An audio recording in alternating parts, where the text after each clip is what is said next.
this is Emo speaking, and I'm here to tell you about my cobble generator. Let's get started, shall we?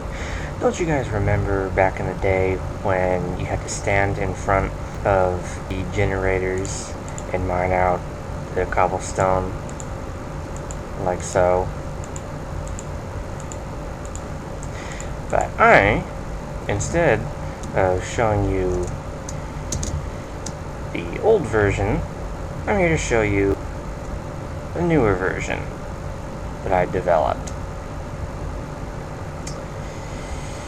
From prototype to actual generator to the modified generator, but we'll get to those a little later. First of all, I will show you my prototype version, the old-fashioned version. This utilizes the redstone repeaters to create a clock that repeats the circuit around and around. I'm sure you guys already know about this stuff, but it also utilizes the pistons in such manner. To turn it on, you just flip it on and off, and it will send the current to the piston, pushing the cobble out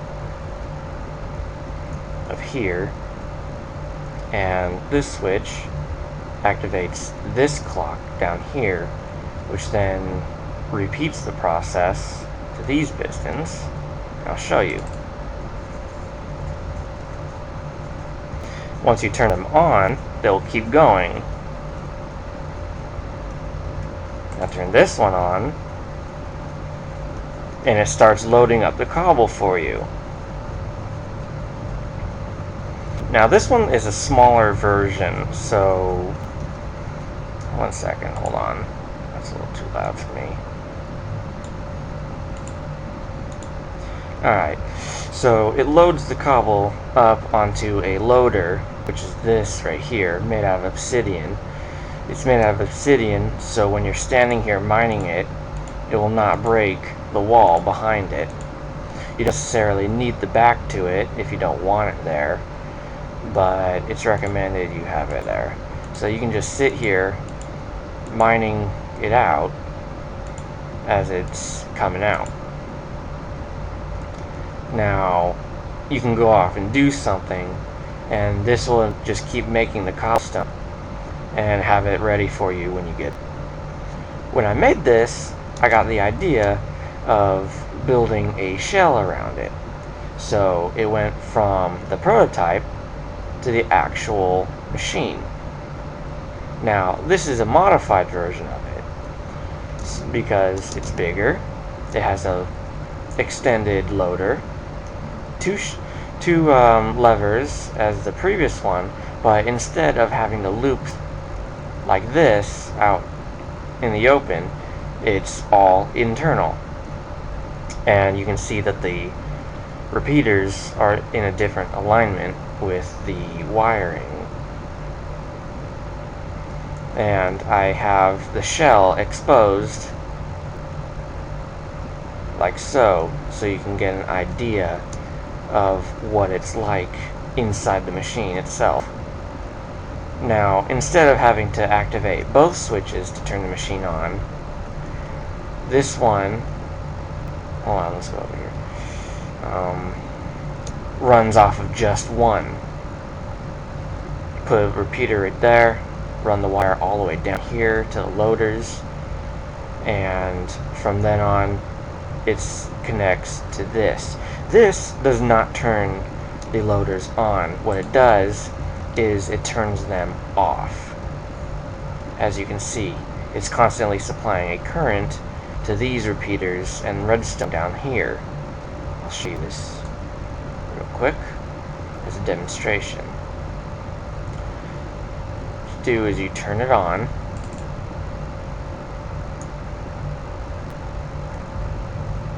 and it's loading the cobblestone as normal. Flip this switch, it stops it dead in its tracks, like so. You can see that these currents are constantly working. Even though this is still on, it will not push it out because these ones are shut down. Even though there's power to them, it locks it in place, so they will not move. Release it, and they start back up again. Now, this has a capacity of 30 pieces of cobble instead of the smaller version, which only ever supplied no more than possibly 12 pieces. Now, this loader is not restricted to 30. You could extend it outward quite a ways and run your redstone throughout it as you would on this one. I have measurements and stuff on how to make one of these, should you guys be in making one. Let me just show you the specs now. Here it is, made from graph paper. So you want to make it 5 high, 19 long, and 9 wide. It's only 9 wide on this end until it reaches about here on number 7. Then it gets reduced to only 8 wide until you reach number 11, and then from 8 it goes to 7 wide throughout the entire thing.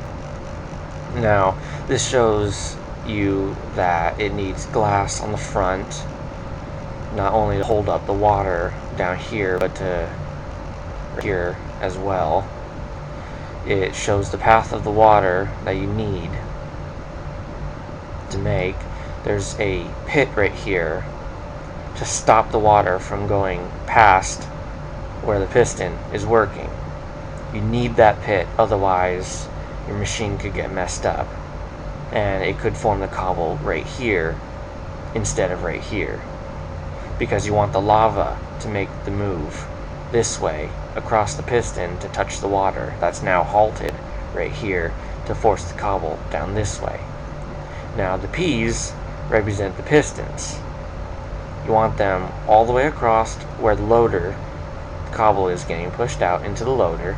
You need a block of obsidian right here to stop it from going over and beyond. And you also need an obsidian overhand, or overhang if you want to call it that, to stop the cobble from traveling too far up, which is demonstrated right here. It will keep on working until it hits there, and then the cobble will be pushed off towards the next one, which will be loaded, and the next one, which would be loaded.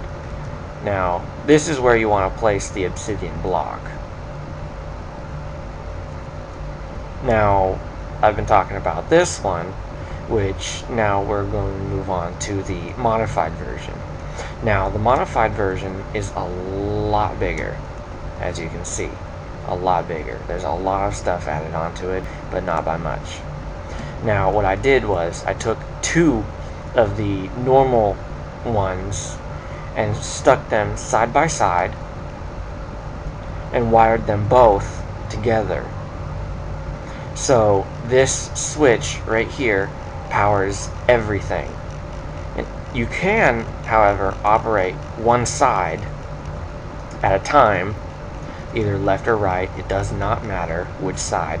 They both have locks on either side.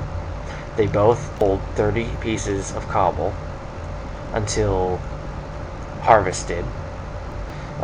Once the cobblestone has generated to the max, you can flip this switch, shut the conveyor loader down, and mine them as you would normally, and then reactivate it, and then move on to this side and start mining these out as the other side is reloading itself. And yet again, it is not bound to only 30. You can extend them outward however far you want, but to conserve space, you would want no more than possibly 40. Sorry about that. my recording has shut itself down. So as I was saying, no more than 40 to conserve space. Now obviously this one is not spacious conservation, but the smaller version is perfect for in your basement or inside a warehouse. Maybe if you're building a factory, you could easily, as I was saying, you could put them in like a factory that you're building. You could use a smaller version quite comfortably inside buildings, basements, whatever the case. Bigger one, I would suggest you use it for construction sites or possibly a community generator for servers that have cobble generators. Now you could either turn one or the other sides off, as I said. Flip that switch and it turns both sides on simultaneously. Now how I did this, I have a underbelly here that takes the current off of this block to that redstone to these repeaters that lead up into the loops that are on both sides, as you can see down here.